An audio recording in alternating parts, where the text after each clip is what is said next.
黃克競原名黃祖來，1906年喺新會出世。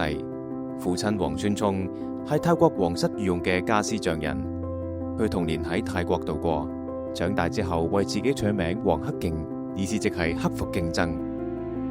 佢喺1923年嚟香港入讀聖士提反書院，自此展開佢一段同香港緊扣嘅傳奇旅程。黃克競先生咧，我哋相信佢係喺1923年嘅12月10日咧，係加入我哋聖士提反書院嘅大家庭。咁佢嘅學業成績咧，應該相當係唔錯嘅，尤其是咧就係好擅長咧中文同埋英文。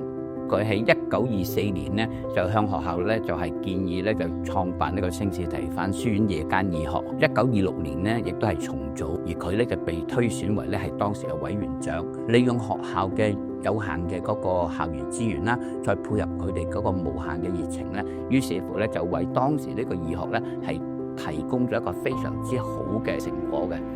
黃克競先生喺聖士提反書院裏邊嘅訓練，令到佢對社會上非常之關懷，對人群非常之有愛啦。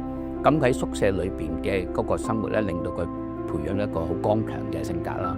所以令到佢以後咧喺面對好多困難嘅時候咧，佢都可以咧係一日係堅忍咁樣係度過。畢業後，黃克競翻去泰國工作，冇幾耐後翻香港同同學展開修補船隻嘅事業，但係就遭遇挫折。佢輾轉嚟到香港樹膠製造廠工作，喺度工作嘅時候，佢已經積極喺外地推廣香港工業。佢仲喺呢一度認識到以後一齊創業嘅陳朝琴女士，佢哋自此成為生意上嘅最佳拍檔。佢哋咧就戰後就一齊喺呢間香港樹膠廠嗰度工作，佢哋就決定做一個合夥人，就諗到做牙刷。嗰陣時就特別開咗嗰間廠叫做 Hacking Brushwork Limited。咁咧結果咧呢個係一個相當成功嘅牙刷咧，就大眾化，差唔多人人咧日日都可以用。當年咧最高峰咧係一日嘅生產係25萬支。好打趣咁講一句嘢 ：Every day I have quarter of a million people kissing me。有感當時牙刷業務競爭日漸增加。黃克競喺6年之後毅然做咗一個震撼工業界嘅大膽決定，因為呢個本身咧唔係一個咁艱難嘅工業，雄霸咗幾年呢個行業咧，都似乎係要再揾啲新嘅產品嚟到替代啦。開始演變到咧就做攝影機、相機咧，實情咧係一個好職業性嘅一個製品嚟嘅，即係唔係一般嘅普通人咧、消費者咧可以認識到嘅。嗰陣時嗰個環境喺香港根本都未識咩叫做光，即係好難做嘅。咁即係初時咧個發展咧就真係好困難，即係做咗一段時間咧，幾乎真係好唔掂嘅。我家父咧就話係有志者事竟成啫，好有毅力，好有耐心，繼續去做，盡量即係了解晒呢方面嘅技術，就請技師翻嚟鍛鍊香港啲工人呢方面嘅技術。咁所以當年早期寶源公司做嘅相機咧，係相當高級、相當複雜嘅相機。黃克競博士話我叫做 Hacking， 陳超琴博士叫做 Pauline， 就 Halina 呢個名咧就做咗我哋一個註冊商標。Halina A1 嘅誕生唔止係技術突破，更加標誌住香港製造從模仿走向創造。寶源從此集中發展光學儀器產品，更遠銷至歐洲同埋日本。Halina 嘅成功更加令多個知名相機品牌爭相邀請寶源為佢哋代工。光學大王聲名遠播。到後期最高峰嘅時期，等英國嘅市場咧係接近15%，開始成功啦。寶源個名亦都開始響啦，就有啲原底係做開相機嘅，包括埋柯達公司、Konica、Ricoh 佢哋啟發寶源，代佢哋做相機。如果我哋嘅生意好咧，經常要加班，當時請人亦都好困難，經濟都起飛得相當快，變咗即係希望佢哋做到安居樂業咁，所以我哋就設立咗一個宿舍。住喺宿舍咧，就當然翻工又方便啦，係嘛？咁啲人咧就變咗就安心工作。咁所以保險嘅員工咧好多咧，好長期咁喺度做，有啲真係做幾十年嘅。咁咧佢哋好多咧都係結婚生仔啊，好多細路都係喺個宿舍嗰度大。我個太太都係喺保險食嘅。除咗體恤員工，黃克競亦冇忘記求學時候設立義學嘅初心。呢份對社會嘅承擔體現喺佢嘅慈善事業入邊。黃克競博士喺1932至1933年期間出任東華三院任新年董事局總理。當年係東華醫院、廣華醫院同埋東華東院三院統一管理之後嘅第2年，機構事務繁重。東華董事局任重道遠，致力推動重建東華醫院主流計劃，增建東華東院右翼病房，重修東華義莊，增設女兒學，同埋特別籌款救濟上海同埋東北受中日戰亂影響嘅難民，為香港以至內地嘅同胞盡心盡力。黃克競博士喺1933年加入咗保良局董事會，出任總理一職，成為咗當時候其中一位最年輕嘅總理。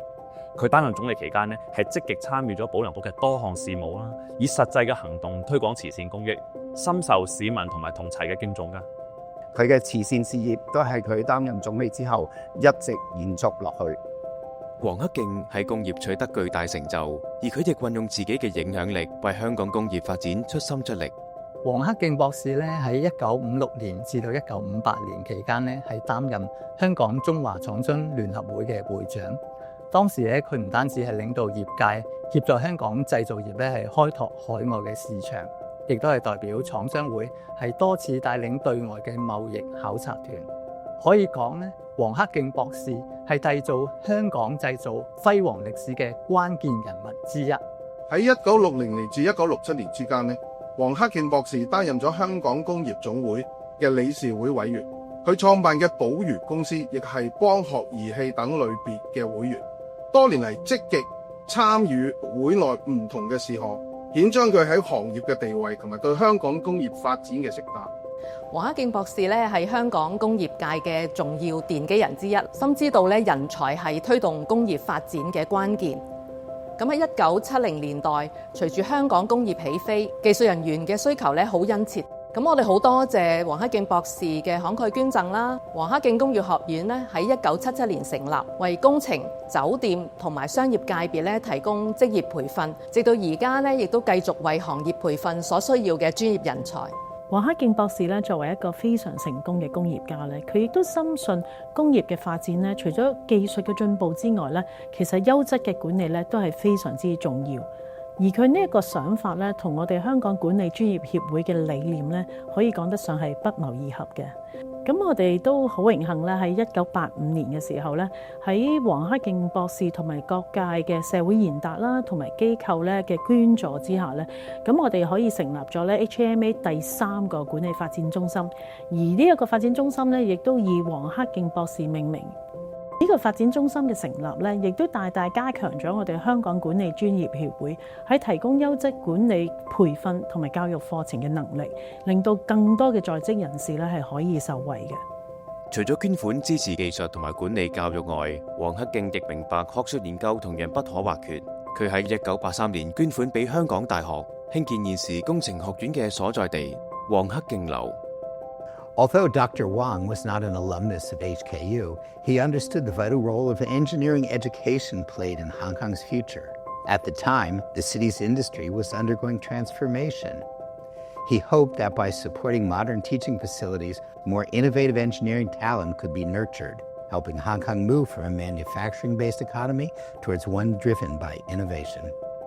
Completed in 1982, the building marked a new chapter in the modernization of the Faculty of Engineering. Dr. Wang's support not only improved teaching infrastructure, but also inspired other business leaders to take part in higher education. He believed education was the foundation of social progress and championed more practical, innovation-driven learning in engineering to cultivate future industry leaders for Hong Kong. 為表彰黃博士對社會嘅卓越貢獻，佢先後獲頒 OBE 同 CBE 勳銜、香港大學名譽法學博士以及多項崇高榮譽。佢嘅成就不僅限於個人榮耀，而係喺工業同埋教育兩大領域奠定咗深厚基石，影響深遠。除咗致力推動香港嘅工業同埋教育發展，黃博士亦心繫家鄉新會，積極參與當地嘅建設。因為呢自己係新會人嘛，然後佢就好想為家鄉嚟做啲嘢。剛開始嘅時候呢，先幫佢哋做嗰啲水泥爐同埋自來水，跟住呢就一樣一樣嘅增加後嚟雙水學校啦，一中嘅教育樓啦，黃克競橋啦，呢條橋係好重要，交通方便好多好多。我哋又係第一個去新會投資，一開咗嗰個工廠嘅時候，就跟住其他嘅嗰啲同鄉啊，譬如我就記得做牛仔褲嘅嗰個蘋果，佢跟住亦都進去㗎啦。黃克競除咗個人嘅成就同埋貢獻之外，佢面對競爭時候嘅心態同埋處事態度，對年輕嘅企業家有重大嘅啟發。我哋以前寶源樓咧有一個基石喺度，就所以4個字：忠恕果義。忠咧差唔多 loyalty， 恕咧就 forgiveness， 果咧 determination， 毅咧 forbearance， 即係都經過若干年嘅 struggle 咧，佢哋始終都係冇放棄。面對亦都認咗佢對自己嘅鼓勵。我覺得佢做到呢4個字。黃克競嘅一生係香港工業精神嘅縮影。今次展覽既係回顧，更加係延續。等我哋喺呢一位光學大王嘅故事入邊，吸取勇氣同遠見，無懼競爭，步向未來。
新會